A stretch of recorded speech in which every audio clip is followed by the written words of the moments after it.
win the war and Well, keep they its could. territory, but now They the could still story win seems it. I something don't think different. they will, but they could still win it. I never said they would win it. I said they could win. Anything can happen. You know, war is a very strange thing. A lot of bad things happen, a lot of good things happen. If you look at the Middle East, I would say prior to us hitting Iran so hard, we could have never made that deal because you would have had a dark cloud over the Middle East when we took out their nuclear capability, which was one of the great military maneuvers of all time. It was flawless. You saw that. Yeah. Those magnificent B-2s. I mean, that was a flawless move that was done by some very talented people, headed up by Pete and everybody else, and our great generals, and General in particular, Raisin Kane. We did a great job. And when that happened, everything was different, and we were able to get a deal. If we didn't do that, if it wasn't, you know, they wanted to do that for 22 years, Mr. Prime Minister. For 22 years, I had the pilots here, the B-2 pilots, and they came to the Oval Office, and I thought they deserved it. They flew 37 hours back and forth. We had 52 tankers up there. We had a lot of planes up there with them, but they were the primary plane. But we had a lot of planes, F-22s and F-35s and F-16. We had a lot of planes. But we had 52 tankers. Can you believe that? And it was just like a flawless mission. And when it was finished, the Middle East just opened up. Amazing. And they've wanted to do it for 22 years. The pilots came up to me. They said, you know, for 22 years we practiced this maneuver. 3 times a year for 22 years, our predecessors and us. These are now young pilots, you know, but they're older now. Predecessors practiced it. And they said, we never had a president that would let us do it, but I let him do it, and it totally opened up the Middle East. It took the cloud over the, you know, we had a dark cloud over the Middle East, and now it's all, I mean, we have a little situation relatively with Hamas, and that will be taken care of very quickly if they don't straighten it out themselves, because they're in violation of their agreement. Thank you, Mr. President. On rare earth minerals, Australia is one of the only places in the world that processes rare earth minerals. Yeah, it's good. Could there be an agreement? China has 90% of the processing. Could there be an agreement over processing rare earth minerals with Australia? Sure, that's what we're doing. It's part of the agreement. Can you say with certainty Go ahead, please. that also, thank you, sir. Just, sorry, Yeah. on a follow-up on Taiwan, there are reports that you will come up, or China is pressuring you to not support independence for Taiwan in exchange for a trade deal. Well, I'm not going to talk about that. What I'll talk about, you and I will have that discussion in a couple of weeks when I'm in South Korea with President Xi. We're going to be talking about a lot of things. I assume that's going to be one of the things, but I'm not going to talk about that now.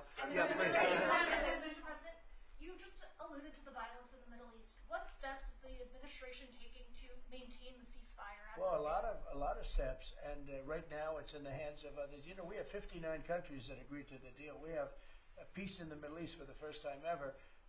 We made a deal with Hamas that, you know, they're going to be very good, they're going to behave, they're going to be nice, and if they're not, we're going to go and we're going to eradicate them if we have to. They'll be eradicated, and they know that. So they went in. They went in, and I don't believe it was the leadership, but they had some rebellion in there among themselves, and they killed some people, you know, a lot of people.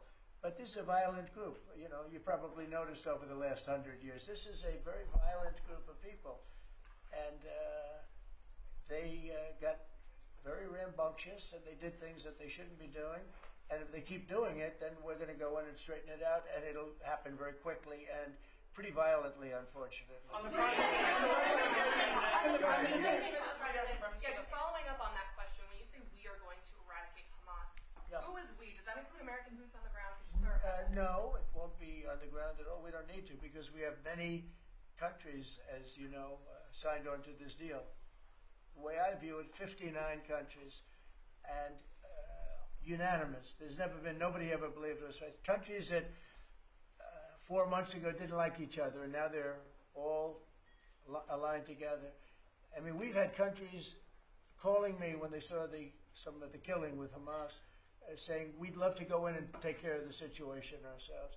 In addition, you have Israel would go in 2 minutes if I asked them to go in. I could tell them, go in and take care of it. But right now, we haven't said that. We're going to give it a little chance, and hopefully there will be a little less violence. But right now, they're violent people. Hamas has been very violent. But they don't have the backing of Iran anymore. They don't have the backing of really anybody anymore. They have to be good. And if they're not good, they'll be eradicated. That everyone killed in the Caribbean was a narco-terrorist. Were any innocent civilians killed in the Caribbean, Mr. President? Not you. Go ahead, please. Could the Prime Minister weigh in on more on the processing? On the process, and can Australia expand the process of rare earths? Absolutely we can, and we have the capacity to do so, and part of this deal is very specific, $8.5 billion pipeline. There will be $1 billion contributed from Australia and the United States over the next 6 months with projects that are immediately available.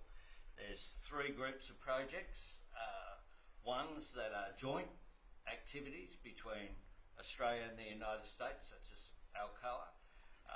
Secondly is projects that will be US investment, that the US will undertake in Australia, including processing, and then ones that Australia will undertake, some as well.